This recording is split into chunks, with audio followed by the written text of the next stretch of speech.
Welcome, ladies and gentlemen. This is Sportsballin, your home for all things sports. My name is Ethan Markham, and as always, I'm joined by Connor Smith and Jace Vincent. You guys ready to talk some ball? Absolutely, man. Best day of the week. Let's get after it. Let's get episode 8 off to a good start, guys. Absolutely. We'll go ahead and jump on into things. It's finally here, the national championship. But first, let's recap this year's thrilling Final Four. We'll start with Florida's 79-73 victory over the Auburn Tigers. Just an outstanding game from both teams. These are two of the best teams in the country, two teams that, could be playing for the national championship. But Florida came out on top. First half, Auburn kind of dominated the paint, scored more in the paint, out-rebounded them. Janai Broome had 12 at halftime. Second half, Florida, kind of makes adjustments. Broome only has 3 in the second half, and those bigs, Alex Condon and those guys, I think wear him down, and that's probably the reason that they won the game. Yeah, and Auburn did whatever they wanted in the first half. Personally, Janai Broome, he had 12 first half points, almost had a double-double in that first half. But then the second half started, and Florida really just locked in. Personally, they played Florida basketball. Walter Clayton took over that game, had 34, and that was really the answer. That's what's been Florida's key here in March, has really been Walter Clayton, Elijah Martin, Thomas Howe, and Mike Hanlogden. So that's really been the way for Florida really to get done. That's why they're in a position where they are coming in tonight. Absolutely. We've seen this a lot from Florida this season, making second half adjustments and really playing better in the second half of games as opposed to the first. But, you just would expect Auburn to play a better second half than they did. They just, I hate to say it, but they just look terrible. Yeah, like I was saying, I think they got worn down. But it's really weird. You have Janai Broome, who's probably going to be National Player of the Year. You've got Dylan Cardwell, Chaney Johnson, all those guys. But you talk about Alex Condon, Thomas Howe, Micah Hanlogden. They wore them down in the second half to the point where, like we said, Broome had 3 points. And then Florida won the rebounding battle and nearly won points in the paint and went on a 41-27 run in the second half. And that's the thing that I'm going to add on, really, is that in the second half, Todd Golden and his staff ran circles around Bruce Pearl and his staff. Yeah. And that was really the difference in that game, and it's why Todd Golden, I think, really should have been National Coach of the Year over Bruce Pearl for what he's done, but we can agree to disagree on that. It also doesn't hurt whenever you have this guy named Walter Clayton Jr., who's kind of good at basketball. 34 points, dude. How about that? I would agree with his take, but we'll now go over to the other game, the Houston Cougars and the Duke Blue Devils. Generational choke by the Duke Blue Devils. I want to give Houston credit, obviously, because they won the game. They're playing for the national championship. But Duke at one point, or actually not one point, they led by double digits most of the game. And with about a minute to go in the ballgame, had a 98.5% chance to win. Gave up a 9-0 run. I think this is more about Duke losing the game more than Houston won it. But also, like I said, give him credit. Kelvin Sampson, head coach for Houston, had a great quote after the game. He said, "No one ever loses at anything as long as you don't quit." They did not quit. They played until the clock hit triple zeros, and that's why they're playing tonight. And that's another thing there for Houston is they finished the game on a 13-3 run and held Duke to just one field goal in the last 10.5 minutes of the game. And that's why they're really the best defense in the country. And we saw it against Tennessee, how they were able to really dominate the game from the word go, do what Tennessee does to teams. And then here against Duke, just showing that it's really the culture that they've built with Kelvin Sampson and that team to go in against the stud true freshmen that they have and show that veteran leadership that they have with Emmanuel Sharp, LJ Cryer, and all the other pieces that they have and then have that experience to go in, have that experience where they're battle tested in the Big 12, and then play down the stretch. They had a close game against Gonzaga, and Duke hadn't had a close game in the tournament up till this point. And we've seen it in the regular season. All their losses are by one possession. Absolutely. And you mentioned a moment ago a stellar freshman, Cooper Flagg. Is he the best one-and-done freshman of all time? It's really close. I think the 3 players you got to look at, Anthony Davis, Carmelo Anthony, Cooper Flagg. Now, Flagg averaged 19, 8, and 4 this year. We're not sure about the awards he's going to get. He's going to get a lot of awards, but they've not come out just yet. So you have him, like I said, 19, 8, and 4. I think you got to go look at Anthony Davis, though. 14, 10, 1, and then 4 blocks a game. All right. First team All-American, consensus National Player of the Year, Defensive Player of the Year, and was a national champion. I think, personally, it's got to be Anthony Davis until someone does that and wins the championship.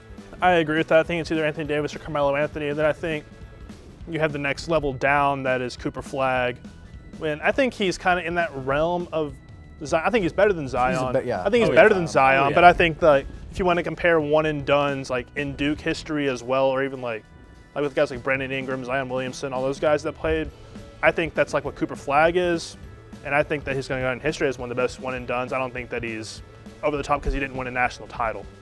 Hey, if he would have won a national championship, do you think that he would have been considered the best? I think if you won a national title, he would absolutely be the best. I think a big part of that is, like you mentioned a moment ago, all of Duke's losses were one-possession games. I mean, this team was insane this year, but you really can't name many other names other than Cooper Flagg.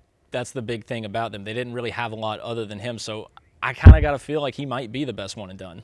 Really? Okay. I mean, Con Knipple and Come On Malawatch were really good, but they were non-factors against Houston.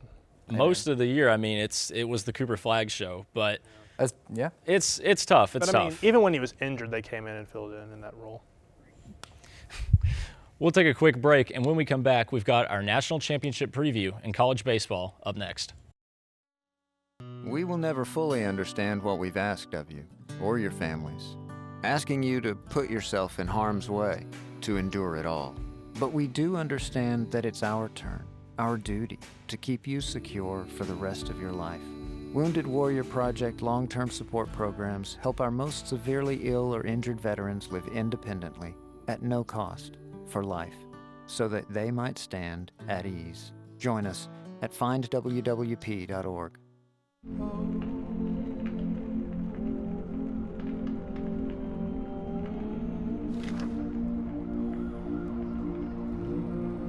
This is how you say, "It's going to be okay," to someone who just lost everything. That yes, we'll find you somewhere to stay. And yes, your children will have breakfast. Every 8 minutes, the Red Cross responds to a disaster and makes this promise. Help us keep it. A smile. It's simple, really. Yet, it can do amazing things. It can show how we feel. It can brighten someone's day. It can even change the course of our lives. But what would life be like if you weren't able to smile? For more than 1 million children, this is their daily struggle. It doesn't have to be this way. Since 1999, Smile Train has been helping children experience the simple joy of a smile that so many of us take for granted. To learn how you can help Smile Train change the world one smile at a time, call or go to smiletrain.org/learn. It all comes down to this: the Florida Gators and the Houston Cougars, an elite offense against an incredible defense. Fellas, what are your thoughts on who takes this matchup? I'm really excited for this. It's the simple, hard-nosed defense of Houston versus the high-powered offense of Florida. Two very different teams, but they're very similar in their ways. Even though Houston does not score as much as Florida, they can still score. All right, Florida plays defense. It's just not as good as if you flip-flop it. But they can rebound the ball. They can shoot well, play good defense. But I think for me, the difference in this game is the guard play. I know Houston has LJ Cryer and those guys, but you look at Florida with Walter Clayton, Elijah Martin, Will Richard. I think that's enough to get them over the hump and capture the first national championship since 2007. And I think I'm going to add on the Houston side of things. I think Florida has a really good shot. I think both these teams have a really good shot, of course. But the thing I'm going to add is going into the Duke game, Houston's top three players, Uzan, Cryer, and Sharp, were shooting as a team. They're getting about 45 points a game, just those three alone, throughout the tournament. Yep. And as a team, they're shooting about 45% from three, which is not something you see a lot from Houston, because you expect more of that slow play, grind it out, win 65-50 type of game. But they've been really good on offense, and I could see it where if they were to come down the stretch on offense and get a few stops, that they could have Florida in a position like they had Duke and come back late. But then I also think that Florida's a second half team more so than a first half team, where it would be close. I could see Houston leading at half, and then Florida just playing Florida basketball in the second half and turning it on. So there's two common opponents between both these teams, but there's one in particular I want to bring up. Okay. Tennessee. Florida lost to Tennessee by 20. They beat Tennessee by 30. Both games, one team had a terrible day shooting. Tennessee got beat almost by 20 against Houston. They had a bad day shooting. So what happens if Florida comes out, they start off, let's say, 1 for 9, 1 for 10? I know that Florida's got to be the favored team, but if they start off slow, I would see Houston taking this. I mean, I think you're right. I think it's going to be a low-scoring game, mid to high 60s, low 70s at the very most. If Florida's shooting, I think their ability to shoot the ball and the length they have 1 through 5 is enough to carry them to a win. But like you said, your point, if they start off 1 for 9 and they've got to start pressing more to hit the threes, score. They're down by 5-6 points, and Houston keeps the game slow-paced. Houston has the advantage. Absolutely. This past weekend, the Vols suffered their first series loss of the season, losing games 2 and 3 of their series against the Texas A&M Aggies. The Vols dominated in game 1, but just couldn't keep things together during a weather-forced doubleheader on Saturday. It was a pretty tough loss for the Vols, guys.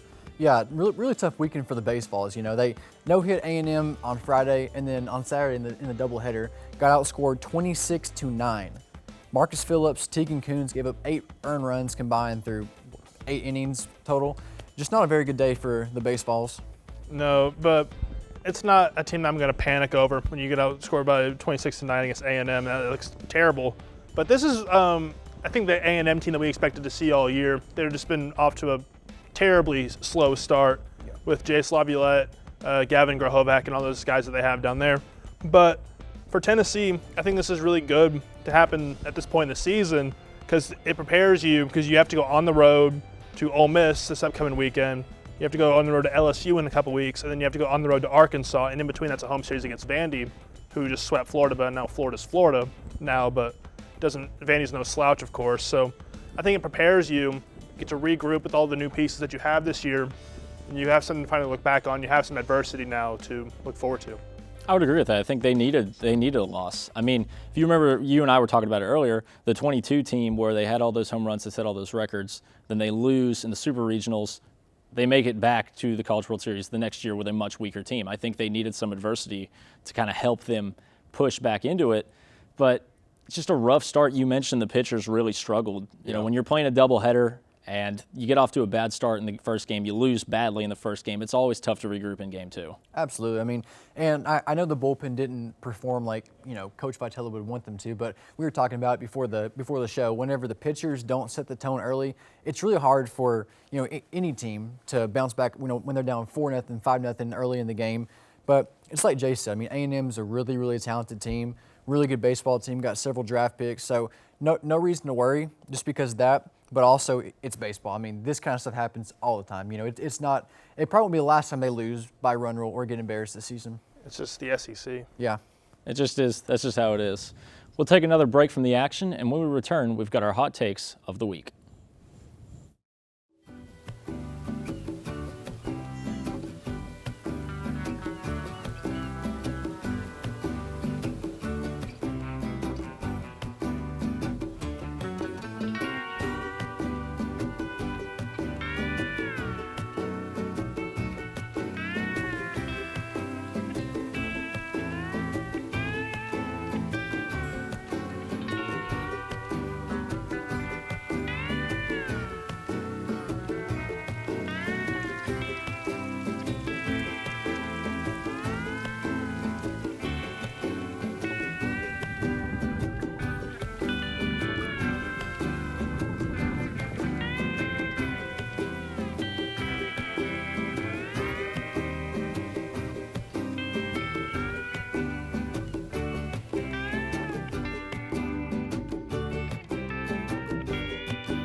Millions of Americans have hepatitis C, but many don't know it.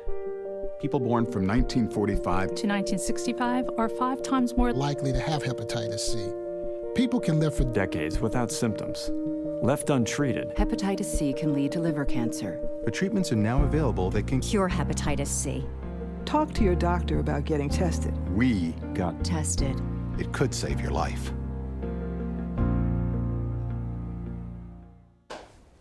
Welcome back. It's time for our hot takes of the week. Jace, we'll start with you. All right, my hot take is going to be Jemai Meshach of the Vols. He easily, in my opinion, deserved National Defensive Player of the Year.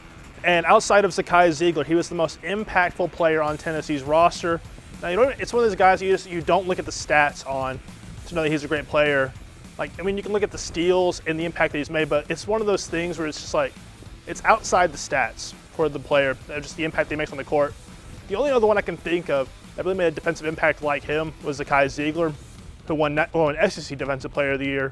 But my take is that Jemai Meshack, I just think that he was just the thing that was holding Tennessee together in that senior-led team that was part of probably one of the 2 best defensive teams in the country. I'm going to disagree heavily. I do agree with your point that he held them together. He's a nice glue guy, really good player that does it all. Not really elite at anything, but he's really good at everything. But he should not have won Defensive Player of the Year. First off, Ryan Kalkbrenner, that guy. But also, Jemai Meshack is not even the best defensive player on his own team. Zakai Ziegler is better, okay? So I would take Zakai Ziegler, Ryan Kalkbrenner, LJ Cryer, and maybe Denver Jones over Jemai Meshack.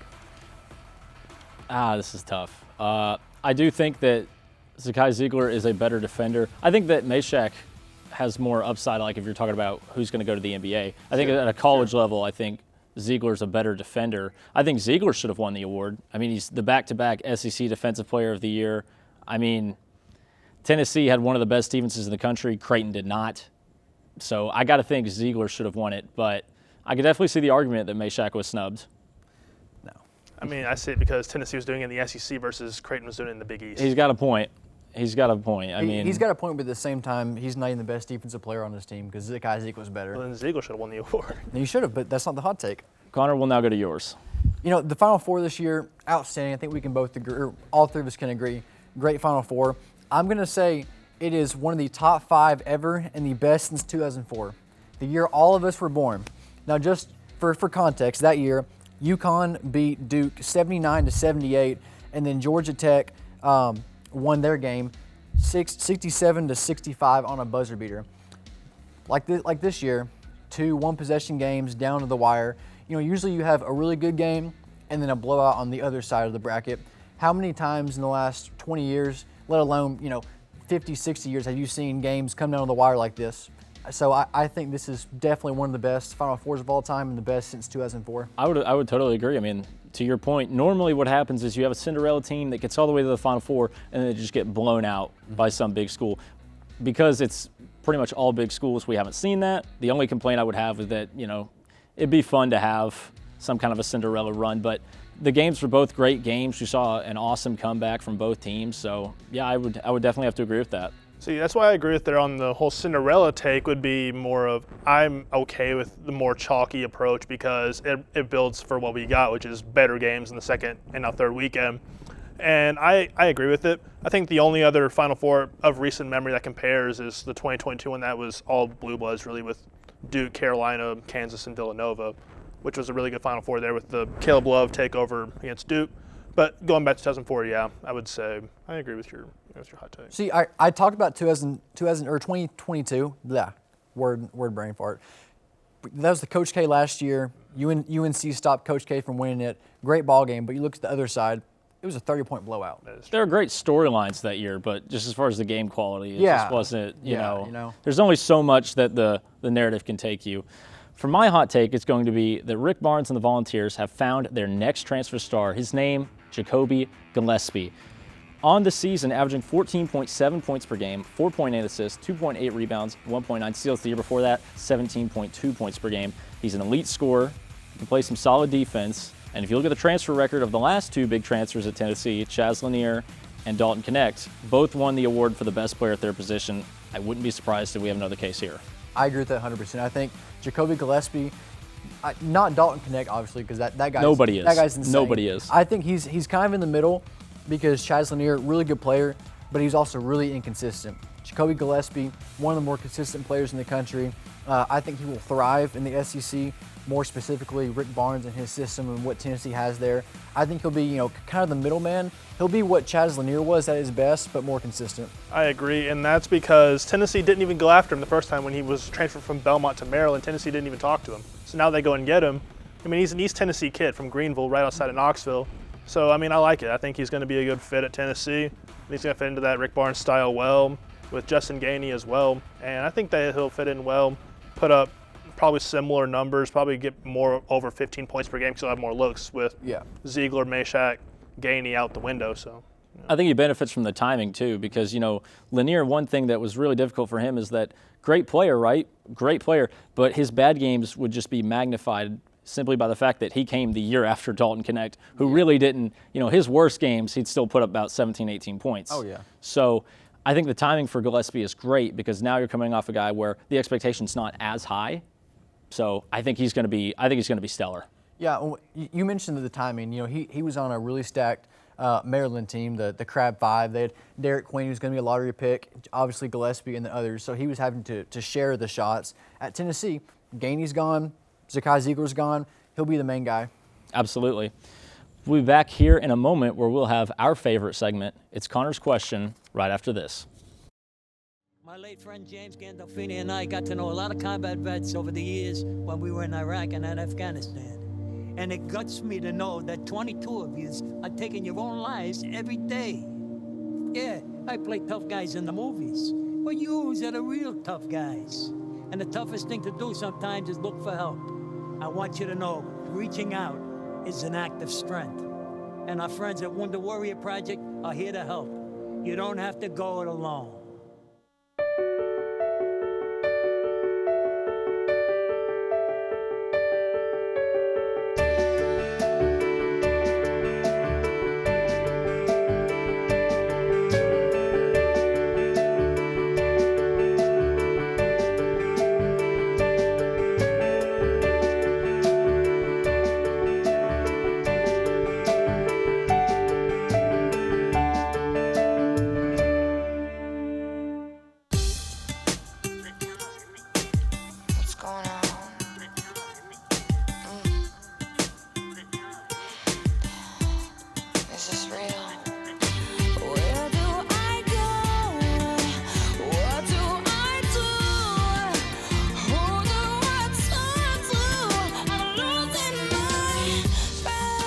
Before you go here,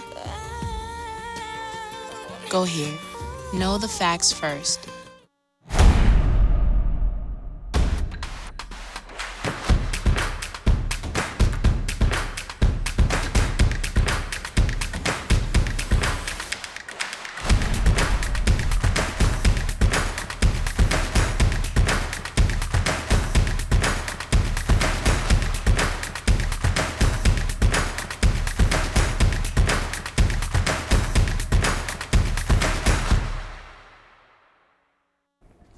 It's time for our favorite segment, Connor's Question. Connor, what do you have for us?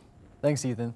This week we have, should the MLB continue to hand out its unwritten ban from the Hall of Fame due to cheating, but more in specific, PEDs? Now you look at the guys across history, Barry Bonds, Roger Clemens, A-Rod, list goes on and on. Great players, but by them cheating, using PEDs, steroids, not only did it tarnish their legacy, but it tarnished the integrity of the game for baseball. Now, even though it's not a written rule that you're banned, we all pretty much know it's unwritten by the voters. But I think, honestly, the unwritten rule should continue. I know Jace does not believe that, but what do you guys think overall? You want to go first or do I want to go first? I'm going to let you go first because I don't know how I feel yet. I'm very in between. See, I don't know. I'm kind of, I'm like 60-40 on this because it's like I think Barry Bonds should be in the Hall of Fame because he was great before he took PEDs. But I also understand how the old people that run the Hall of Fame committee works. Why is it old people? Because it's just the traditional baseball way of it is. That's why Pete Rose isn't in the Hall of Fame. But that's different. That's different. That's very much so different. That's very different. They use performance-enhancing drugs. I know. Better. Yeah. So on the Barry Bonds portion of this, I would say that, yeah, he was great before he took PEDs, but you don't know him for pre-steroid Barry Bonds. You know him for post-steroid Barry Bonds. So, oh man, this is. I got to think it should be continued. You know, I think that you could be as good as you want. I don't think steroids are going to be what makes you the best player that you can be. It definitely helps. But it definitely helps. And at that point, it's not the same. It's just not the same. Yeah. It's like you were saying, Barry Bonds. He was obviously a Hall of Fame player. Won, I think, 1 or 2 MVPs with the Pirates before steroids. But it's like in grade school, you know, whenever you start to lie, you can tell one lie, but forever you're known as a liar. Oh yeah. And once you start taking steroids, your legacy is tarnished. The integrity for the game of baseball is tarnished. So I think without a doubt, the unwritten rule should stand. The only argument really would be that you have this weird era where pretty much every star player was on steroids. But, even then, womp womp, those guys aren't getting in. That's how I feel. You know, that's just what it is. Womp. Well, like, you can't cheat and expect me to feel bad about it. Yeah. I mean, you're not a Hall of Famer at that point. See, but according to Jace, steroids don't make you better. According to me, when did I say this? I mean, you did just say that Barry Bonds was good enough to be in the Hall of Fame before the steroids. Before, yes. But I don't know about that. I remember very specifically, Jace said, steroids don't make you better. They do. I mean, they give you an advantage. They don't. Okay. They don't increase your ability and technique of hitting a baseball. Hey, but if you're a guy who hits warning track shots, start taking steroids, all of a sudden you're hitting 440-foot bombs. Credibility is in question. That's all we've got for Connor's question, but stick around for everyone's picks for the week. Can you see me? Because I feel like I'm invisible. Like if it weren't for the news, no one would think of this place. But here we have bright spirits and vivid dreams. If only the world could see.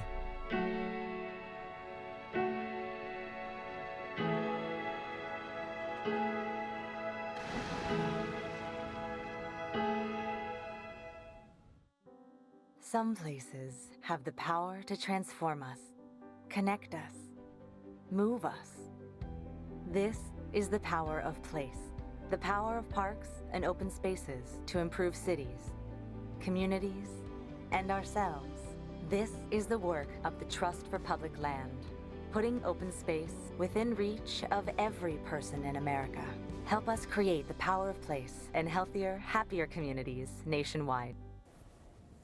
We're now here at our final segment of the night, our picks for the week. We'll start things off with our first game, the Memphis Grizzlies and the Charlotte Hornets. You know, I love what the Memphis Grizzlies have offensively, but their defense is really lackluster. I know LaMelo and Grant Williams are not going to play, but this is just a game that screams upset, okay? Give me the Hornets. Yeah, I'll take the Grizzlies. Not going to pick the Hornets because upset, bro. They're the Hornets. So I'll pick the Grizzlies even though they're like 3-7 in their last 10. I would say Memphis has definitely struggled, but I do think that Memphis is going to come out with a bounce-back victory and kind of help push themselves into the postseason. We'll now go to our next game, MTSU and North Alabama.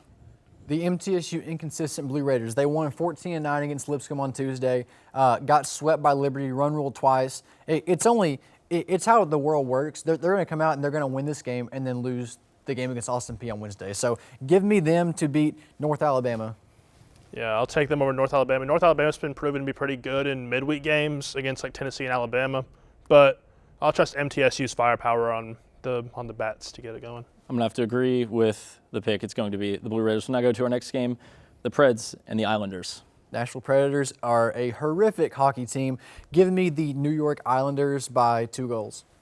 Yep, Sam, give me the Islanders. Preds kind of stink. I'm going to have to agree that it's going to be the Islanders. The Preds have just struggled all season. That takes us to our last game, the Tennessee Vols versus Alabama State. You know, this game, it really screams upset. I mean, Alabama State's a really good squad. No, I'm just kidding. Tennessee by run rule. Let's not hate on Alabama State over here. This is we support our HBCUs, but give me Tennessee. This is probably going to be one of those games where the Vols put up 15, 16, 17 runs just because they're angry, so I got to pick the Vols. Yeah. That's all the time we have for tonight. We thank you for tuning in, and remember to look for all future episodes of Sportsballin on YouTube and Blue Raider TV every week on Tuesday. For Connor Smith and Jace Vincent, I'm Ethan Markham. We'll see you around. Good night.